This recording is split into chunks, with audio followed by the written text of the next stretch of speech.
I'm here with Chris of Winterfylleth to talk about their latest upcoming new record, the Imperious Horizon, out September 13th on Spine Farm Records, Candlelight Records.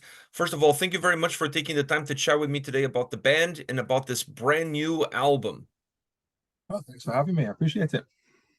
So let's start off with the inspiration for this record. Where did that inspiration came from, or do you always pull from the same well? Musically or lyrically? Both for music and the lyrics. I mean, I suppose by this point in our career, Winterfylleth's been a band for maybe 18 years now or something like that. So by some strange scenario where, I don't know, like veterans of the scene somehow, I think. And yeah, it feels like we've only been a band for a few years, but we find ourselves here on our eighth album. So I guess in some ways, as a band, you figured out what you sound like to an extent, I think. And so whenever we're making new music, certainly there's a sense of it needing to be a Winterfylleth album in all its kind of guises, but equally to try and push ourselves to the edge of our abilities and maybe beyond, and kind of do some interesting things. Try and find atmospheres in different places and kind of put some of that into a new record.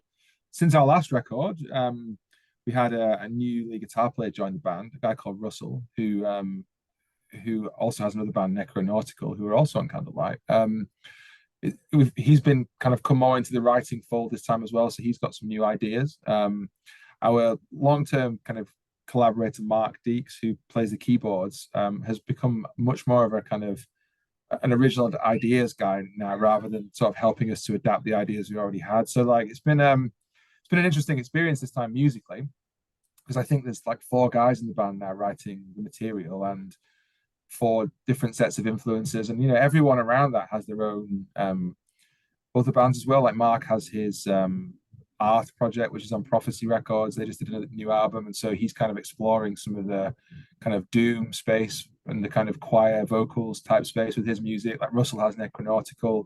I have Activist and a doom metal band and things like that. So there's other things going on around that. I think lots of that's kind of pulled together to help us, shine some musical light into a few dark corners, I suppose, and bring some new influences into the music. And if you've heard the album, I think you might hear some of that compared to maybe some of our other albums. And it's definitely more of an emotional journey this time. And I think we found some really great places to take the music. So from that perspective, I think it's been a kind of an ongoing saga in the journey, I guess, but also a few new guys kind of inputting their bit, and that sort of shaping what it's become as an album musically.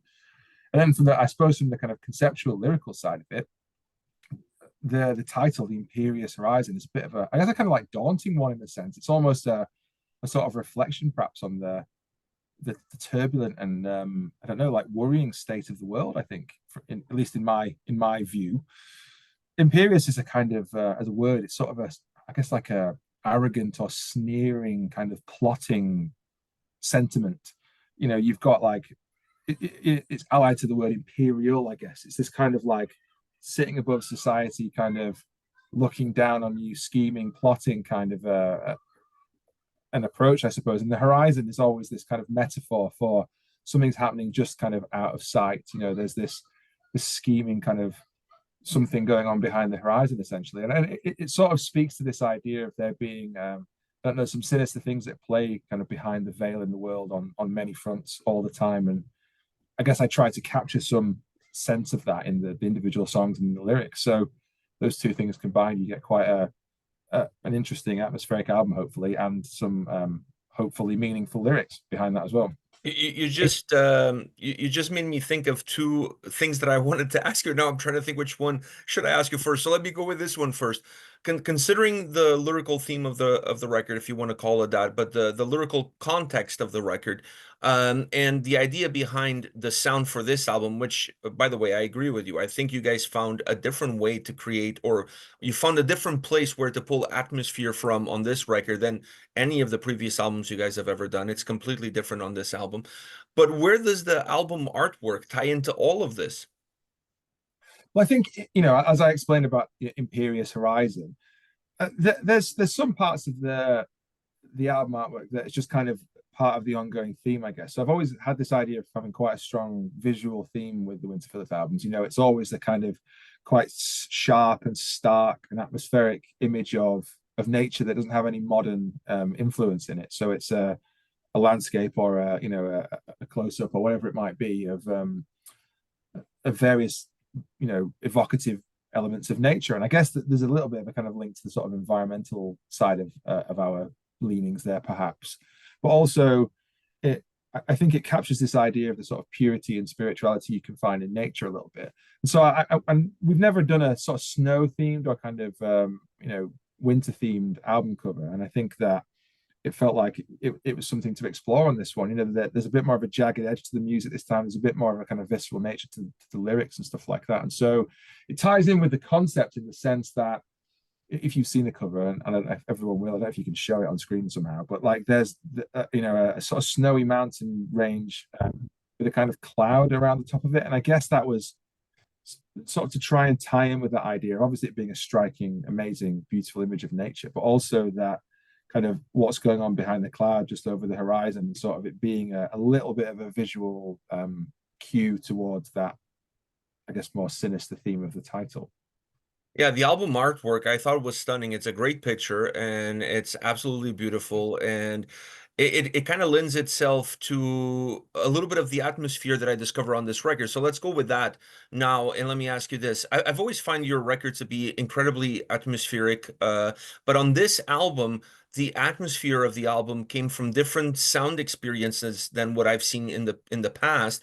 And it also felt like it opened the record at sometimes almost making it cinematic to a certain degree, which in previous records I almost found the atmosphere to kind of cave in, almost to collapse in onto the record, while on this one is completely the opposite. It just opens up, just like the sky in that mountain range of that artwork. Was that a thought process from the beginning, and how did you achieve that?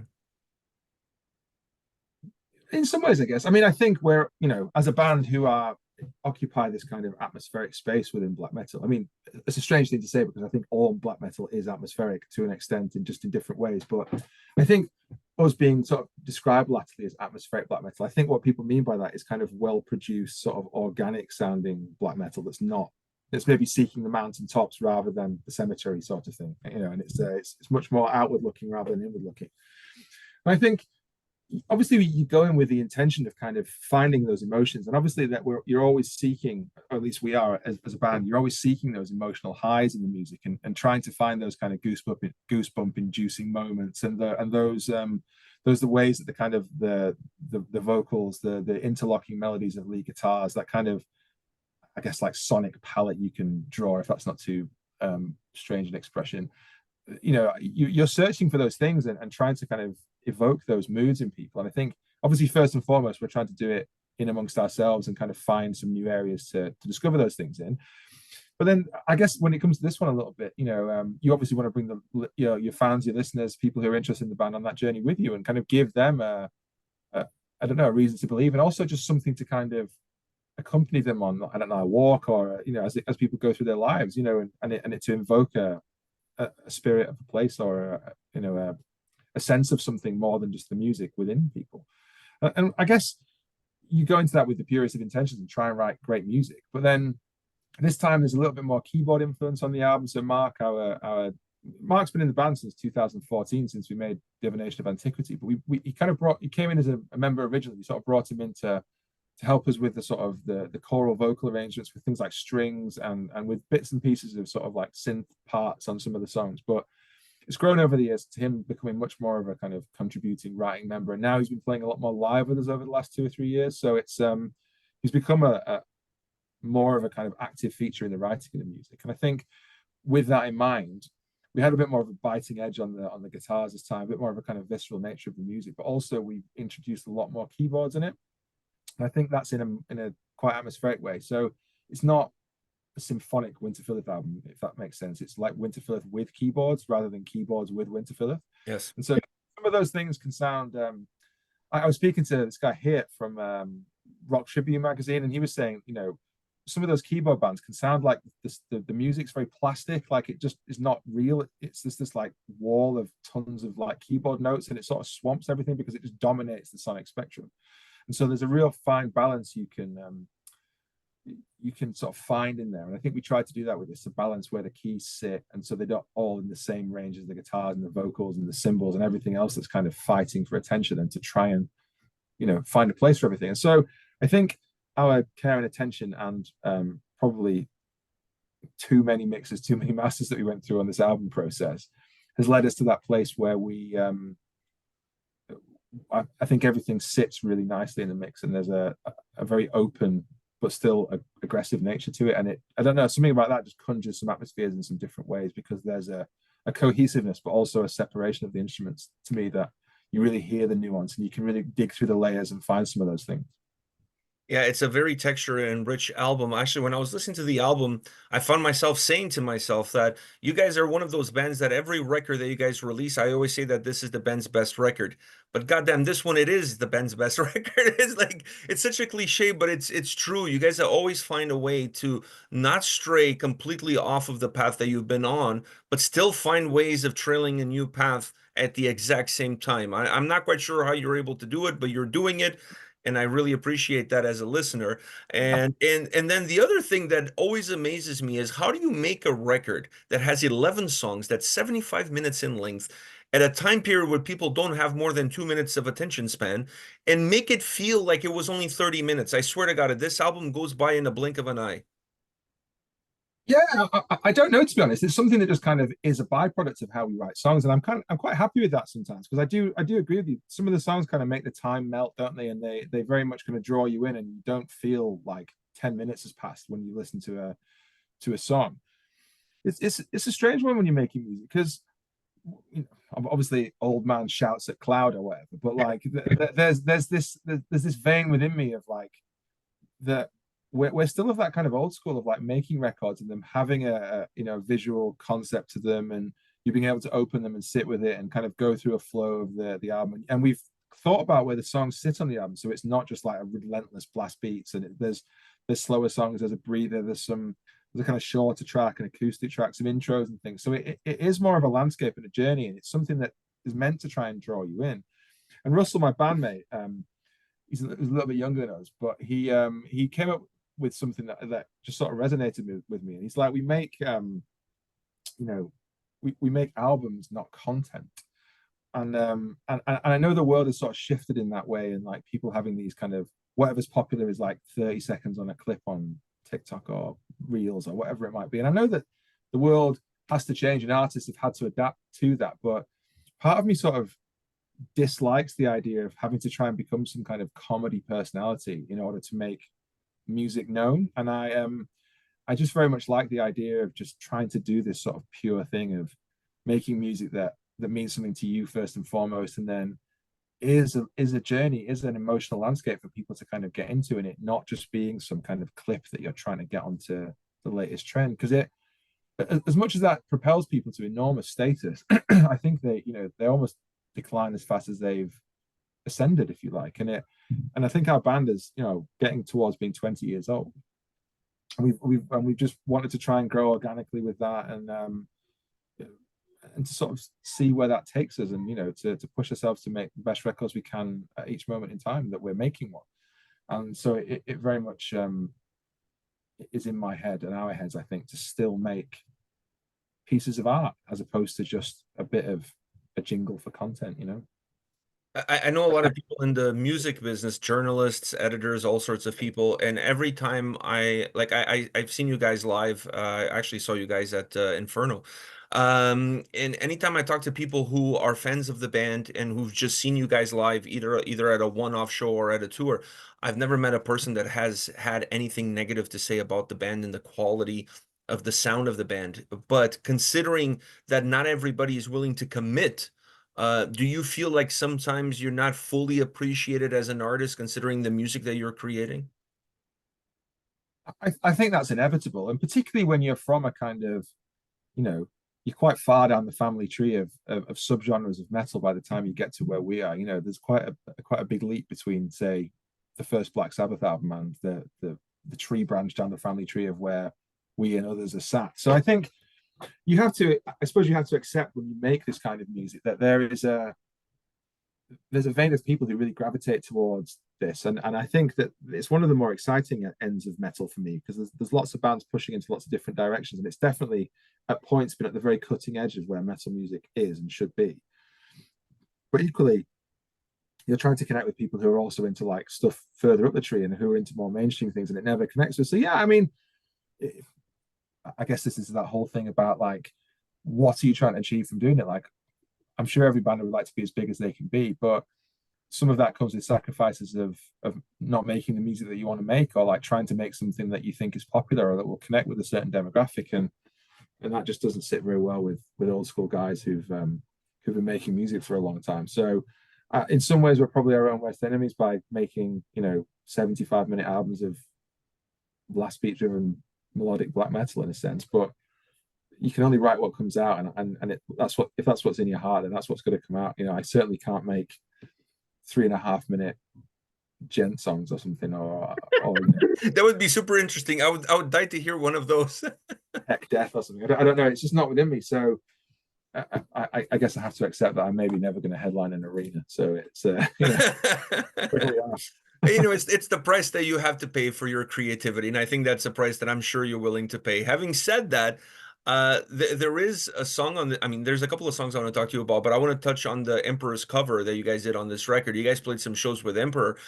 Is that what motivated you guys to put this cover on the record, or is just because you guys are huge fans?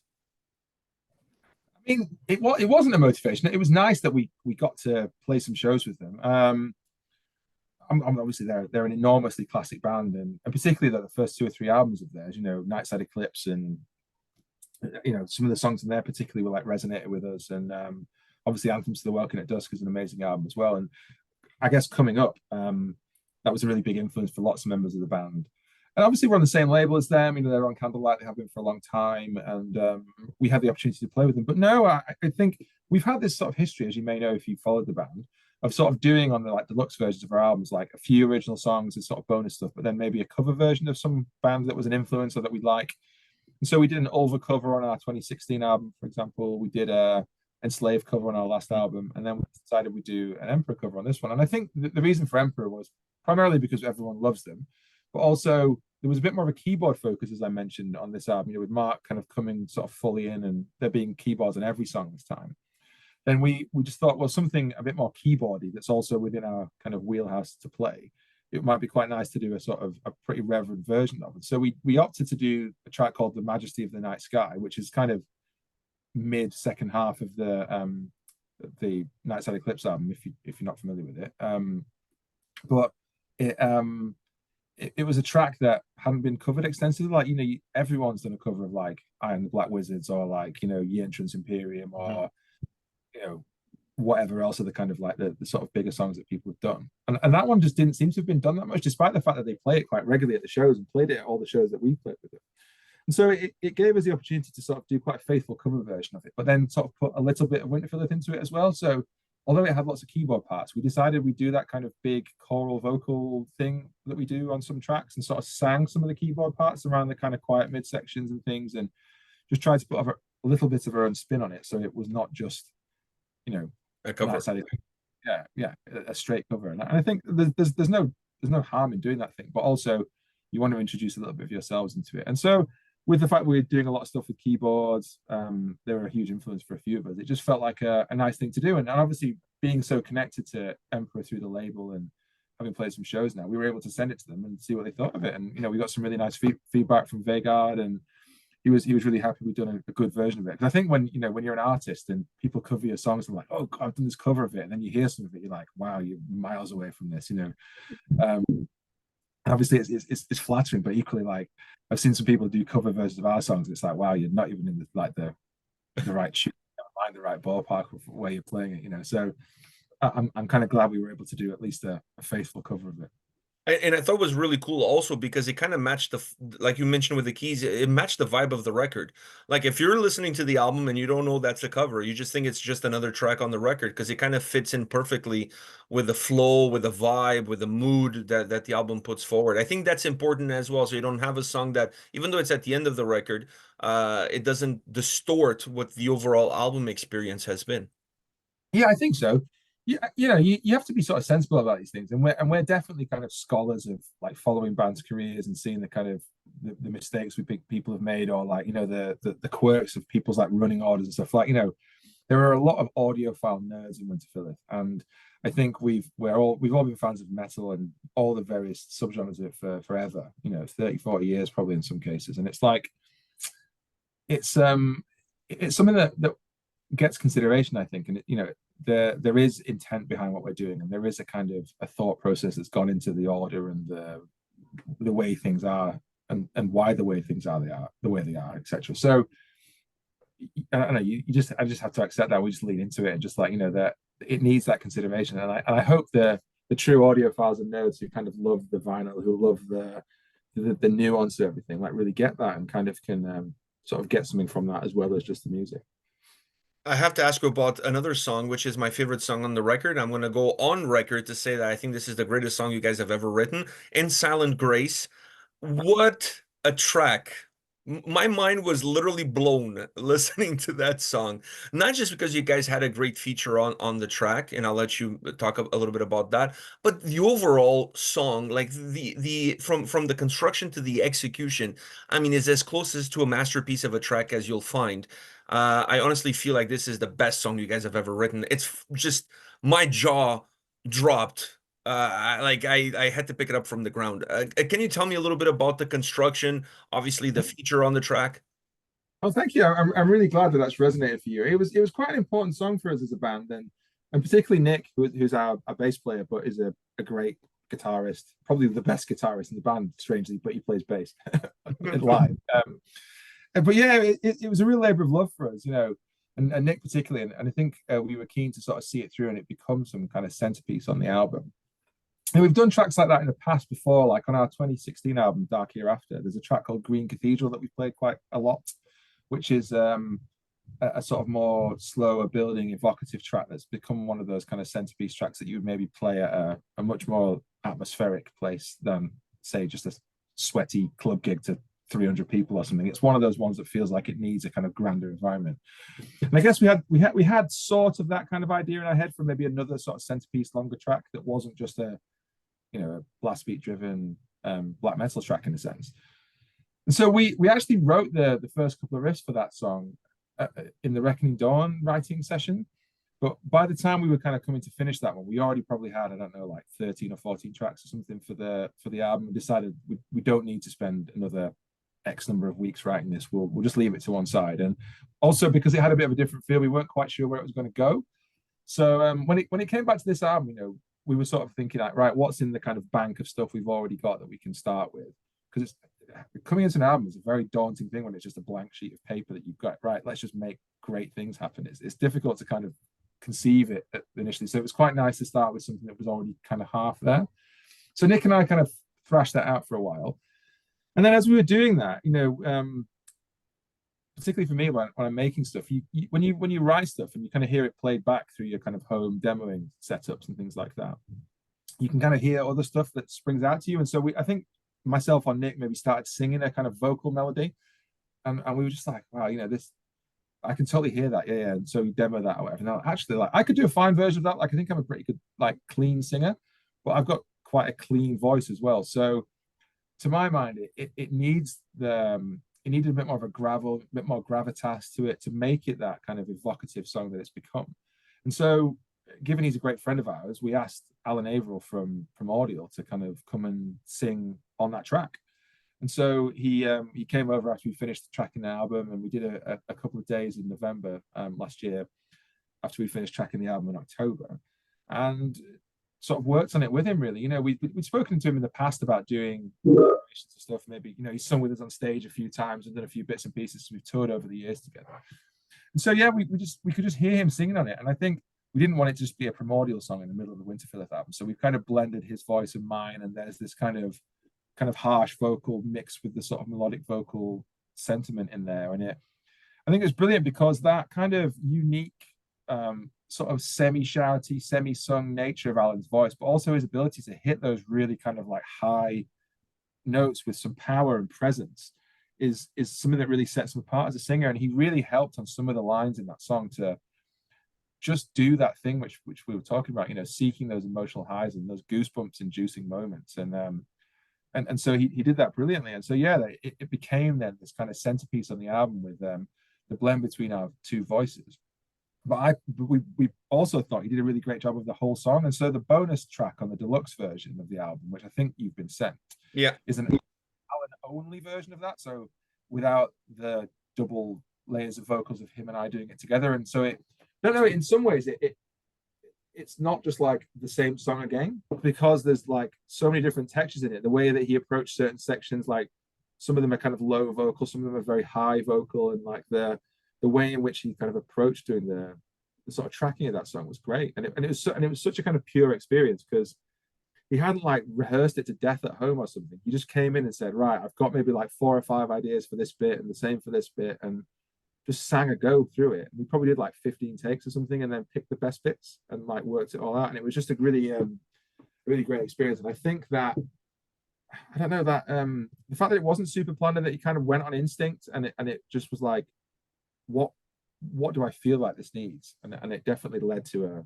a really atmospheric and evocative and huge sort of centerpiece track for the album. And then in a different way, like an even longer version of it at the very end of the album on the deluxe. So I'm hoping that some of the primordial fans going to come and check it out, and equally that sends fans of ours both ways who maybe haven't checked out either band. Although if you haven't checked out Primordial in the 30 plus years they've been a band, then God help.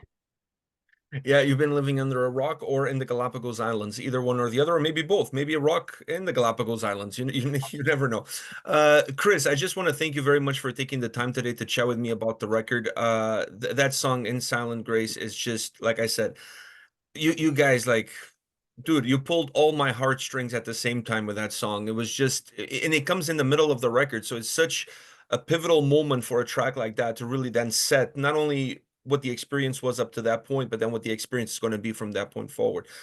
Magnificent album, incredible work. I feel like I say this every time you guys release a record. Best album you guys have ever done, but here I am saying it again.